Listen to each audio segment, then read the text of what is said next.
오늘 나는 간판에서 내 이름이 지워지는 장면을 직접 보았습니다. 30년 동안 골목 초입에서 사람들을 맞이하던 순자식당이라는 네 글자가 하얀 페인트로 덮였습니다.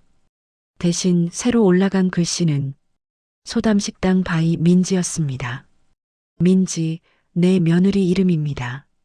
사다리 위에서 페인트를 바르는 젊은 사람들, 사진을 찍으며 와 감성식당 같다 웃는 동네 청년들.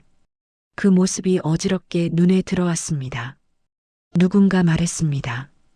이제 며느님이 가게 맡아서 하신다면서요? 잘됐다, 사장님. 이젠 쉬셔야죠. 나는 웃으려고 입꼬리를 올렸지만 목 안쪽이 뜨겁게 타들어갔습니다. 쉬라는 말이 정말 나를 위한 말일까요? 아니면 이제 당신 자리는 없다는 말일까요? 혹시 이 이야기가 당신이 알고 있는 누군가의 이야기 같다면 끝까지 함께 걸어가 주셨으면 합니다. 그리고 이런 이야기를 계속 전할 수 있도록 구독과 좋아요는 제게 큰 힘이 됩니다. 나는 간판에서 눈을 떼지 못한 채 조용히 중얼거렸습니다. 그래. 이제 이 식당은 내 것이 아니구나. 적어도 서류상으로는 나의 식당이자 나의 인생. 나는 29에 이 식당을 열었습니다. 남편은 일찍 세상을 떠났고 어린 아들 하나 안고 어떻게든 살아보려고 시작한 밥집이었습니다. 아침 5시에 시장에 나가 콩나물 한 봉지라도 더 싱싱한 걸 고르던 날들. 겨울엔 손이 얼어서 칼을 쥐고도 도마를 제대로 못 잡을 때가 많았죠. 그래도 점심시간만 되면 현장 노동자들, 택시 기사님들, 동네 상인들이 몰려왔습니다. 사장님, 오늘 된장찌개 죽이네. 김치찌개에 왜 엄마 냄새가 나요? 그 말 한마디에 허리가 끊어져라 아픈 것도 다 참을 수 있었습니다. 아들은 이 식당 덕에 학교를 다녔고 등록금이 모자라면 내가 더 오래 일하면 된다고 생각했습니다.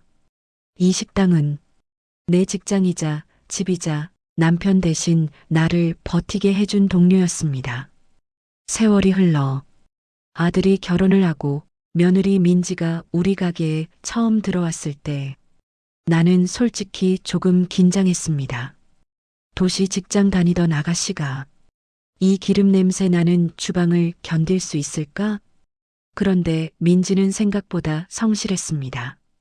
주방 설거지도 척척 도와주고 손님들하고도 금세 친해지고 SNS인가 뭔가에 사진도 올리더군요. 나는 그게 뭔지도 잘 몰랐지만 젊은 손님들이 하나둘 늘어나는 걸 보며 역시 젊은 피가 좋긴 좋구나. 슬쩍 인정하기도 했습니다. 서류 위에 도장 하나 모든 게 바뀌기 시작했다. 변화는 코로나 때부터였습니다. 손님이 뚝 끊기고 월세와 공과금은 그대로 나가고 재료값은 하루가 다르게 올라갔습니다. 나는 밤마다 계산기를 두드리며 한숨을 쉬었습니다.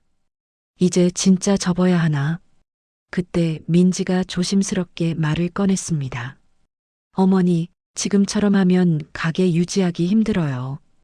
대출도 새로 받고 가게도 좀 손보고 메뉴도 바꿔야 해요. 나는 막막해서 되물었습니다. 그걸 우리가 어떻게 하니? 은행에서 나 같은 사람한테 돈 빌려주겠어? 민지는 잠시 망설이더니 말했습니다. 그래서요. 사업자 명의를 제 이름으로 바꾸는 게 어때요? 저는 세무사랑도 상담해봤고 청년 창업 지원 같은 것도 알아보고 있어요. 어머니는 편하게 요리만 하세요. 책임은 제가 질게요. 그 말에 마음이 흔들렸습니다. 마음 한쪽에서는 불안이 꿈틀거렸습니다. 내 이름을 떼고 애 이름으로 가게를 돌리자고. 하지만 다른 한쪽에서는 이제 나도 많이 늙었지. 애들 세상에 맡길 때가 됐나 보다 하는 체념 같은 것도 올라왔습니다. 며칠을 고민하다가 나는 결국 민지가 내민 서류에 도장을 찍었습니다. 사업자 명의 변경 신청서, 대출 관련 서류, 각종 계약서들, 도장은 분명 내 손이 찍었지만 그날 이후 나는 이상하게 식당 바닥도 미끄럽고 도마도 낯설게 느껴졌습니다. 잘 나가는 가게, 점점 작아지는 나. 몇 달 뒤 가게는 눈에 띄게 달라졌습니다. 벽은 밝은 색으로 다시 칠해졌고 오래된 나무 탁자는 감성 있는 작은 원형 테이블로 바뀌었고 순자 정식 6,000원이라고 적힌 메뉴판 대신 민지 플레이트, 소담 런치 같은 예쁜 이름의 메뉴들이 생겼습니다.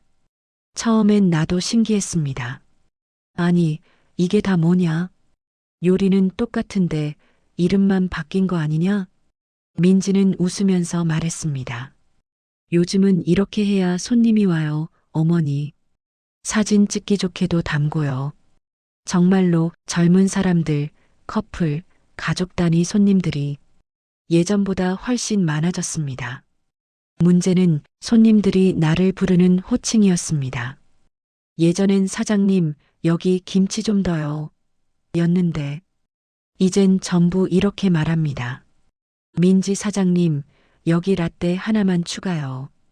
사장님, 오늘 파스타도 돼요? 나는 어느새 주방 한쪽에서 팥불이 다듬고 설거지를 하는 주방 이모가 되어 있었습니다. 한 번은 단골 손님이 새로운 손님에게 이렇게 소개하더군요. 여기 젊은 사장님이 가게 완전 살려놨어. 원래 있던 할머니는 이제 거의 안 나오시나 봐. 그 말이 칼처럼 꽂혔습니다. 나는 거기 분명 서 있었는데 그 사람 눈에는 이미 존재하지 않는 사람이 되어 있었습니다. 이 집을 30년 끌고 온 사람은 나인데 이제 나는 이 집에서 원래 있던 할머니가 된 걸까? 내 식당에서 내가 알바냐? 폭발의 날. 결정적인 날은 어느 바쁜 토요일이었습니다. 점심 피크가 끝나고 허리를 펴려고 잠깐 의자에 앉았을 때 민지가 다가와 말했습니다. 어머니, 이제 점심 피크 때는 안 나오셔도 될 것 같아요. 나는 놀라서 물었습니다. 왜? 내가 있으면 일손이 더 낫지 않니? 민지는 식탁을 정리하며 말했습니다. 어머니가 힘들어 보이셔서 그래요. 요즘 손님도 많고 주방 동선도 바뀌고 솔직히 어머니 스타일은 요즘 시스템이랑은 좀 안 맞아요. 그 말은 이제 필요 없다와 다르지 않았습니다. 며칠 뒤 민지는 A사 용지를 들고 와서 내밀었습니다. 어머니, 이건 혹시라도 무슨 일 생기면 서로 오해 없게 하려고 정리해 본 거예요. 앞으로는 오전 준비만 도와주시고 월, 수, 금 3번 나오시는 걸로 하고 시급은 이 정도로 드릴게요. 나는 순간 눈앞이 흘러내리는 느낌이었습니다. 시급? 내가 소리쳤습니다. 내 식당에서 내가 시급받고 일하는 알바냐? 식당 안 공기가 얼어붙었습니다. 설거지하던 알바생도 홀 정리하던 직원도 모두 우리를 바라봤습니다. 민지는 당황해서 손을 내저었습니다. 그게 아니라 어머니, 이제 사업자는 제 이름이고 세무 처리도 그렇고 어머니도 혹시 나중에 문제 생기면 그만해라. 내 목소리는 내가 들어도 낯선 목소리였습니다. 너 태어나기도 전부터 내 손목 나가도록 숟가락 젓가락 씻겨가며 이 가게 지킨 사람이 나다. 내 남편, 내 아들. 학교 보내고 군대 보내고 장가 보낸 것도 이 식당 덕분이고 근데 이제 와서 내가 사장이니 나는 알바니 그 서류를 내 앞에 들이민다고 눈물이 왈칵 쏟아졌습니다. 알았다. 이제 정말 이 집은 내 집 아니구나. 나는 앞치마를 벗어 조용히 의자 위에 올려두고 가게를 나왔습니다. 그리고 식당에서 서로의 마음. 며칠 동안 나는 식당에 나가지 않았습니다. 아들은 집에 찾아와 말했습니다. 엄마, 민지도 엄청 힘들어해. 가게 살리려고 대출도 본인 이름으로 받고 매일 밤 매출 정리하고 메뉴 개발하고 엄마 부담 덜어드리려고 한 건데 엄마는 자꾸 빼앗겼다고만 하잖아. 나는 대답했습니다. 그래, 다 너희 잘하자는 거라는 거 안다. 근데 있잖니. 사람 마음이란 게 숫자로만 움직이는 게 아니야. 한편 식당에서는 민지가 주방에서 혼자 설거지를 하며 울고 있었습니다. 나 진짜 뺏으려고 한 거 아니야. 직원 하나가 조심스럽게 물었습니다. 그럼 왜 그렇게 서류를? 민지는 손등으로 눈을 훔치며 말했습니다. 어머니 앞으로 월세 밀리고 공과금 체납되면 더 힘드실까봐. 4명이면 청년 지원금도 받고 대출도 더 잘 나오고 그래야 가게가 버틸 것 같아서 그래서 한 건데. 근데 어머니 눈에는 내가 그냥 자리 뺏으러 들어온 사람으로만 보이셨던 거지. 그 말에 직원도 고개를 떨구었습니다. 서로를 위해 한다고 했던 선택들이 서로에게는 가장 아픈 상처로 남는 순간, 가족이기에 더 말이 험해지고 가족이기에 더 마음이 무너지는 날들이 계속되고 있었습니다. 신7 다시 찾은 식당 문 앞에서 그리고 시청자에게 공감 참여 구독 좋아요. 며칠 만에 나는 조용히 식당 앞으로 갔습니다. 간판에는 여전히 소담식당 바이 민지라고 적혀 있었지만 그 아래에 작은 글씨가 하나 더 보였습니다. 신스 1993 순자 어머니의 손맛.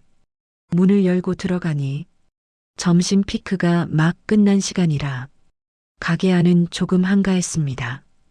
민지가 나를 보고 놀란 눈으로 다가왔습니다. 어머니, 나는 말했습니다. 여기 이 글씨 내가 쓴 거냐? 민지는 고개를 끄덕였습니다. 네.